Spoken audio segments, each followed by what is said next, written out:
ఈరోజు ఆనపకాయ మామిడికాయ వేసి పచ్చడి చేశాను. టేస్ట్ చూశాను, అన్నీ కరెక్ట్గా ఉంది. తాలింపు పెట్టేశాను. వేడి వేడి అన్నానికి చాలా చాలా బాగుంటాయండి. ఆనపకాయ మా టెర్రస్లోనే వచ్చింది, తీసేసుకున్నాను. చూడండి ఎంత బుజ్జిగా సూపర్గా ఉందో.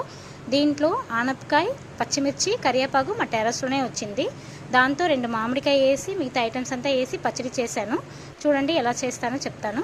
ఆవాలు 1 స్పూను, దాంట్లో 1/2 టీ స్పూన్ ఆఫ్ మెంతులు వేసి ఫ్రై చేసుకున్నాను. 1 స్పూన్ జీలకర్ర ఫ్రై చేసుకున్నాను. నూనె కొంచెం వేసేసి 2 స్పూన్ మినపప్పు, 2 స్పూన్ శనగపప్పు ఫ్రై చేసుకున్నాను. తీసేసుకున్నాను. 10 ఎల్లుల్లిపాయ, 5 పచ్చిమిర్చి, 10 ఎండుమిర్చి, కరివేపాకు కొంచెం వేసి ఫ్రై చేసుకొని తీసేసుకున్నాను. తర్వాత ఆనపకాయ ఉంది కదా, తొక్క తీసేసాను. స్మాల్ పీసెస్గా కట్ చేసుకున్నాను. ప్యాన్లో ఆయిల్ వేసేసి జీలకర్ర వేసేసాను, ఫ్రై చేశాను. పసుపు వేసాను, ఉప్పు వేసాను. తర్వాత చింతపండు కొంచెం చిన్నది వేసేసుకున్నానండి. ఇది మిక్సీ చేసేసుకున్నాను. దాని తర్వాత చల్లారబెట్టిన ఆనపకాయ వేసేసుకున్నాను. 2 మామిడికాయ తొక్కలంతా తీసి స్మాల్ పీసెస్గా కట్ చేసుకొని వేసి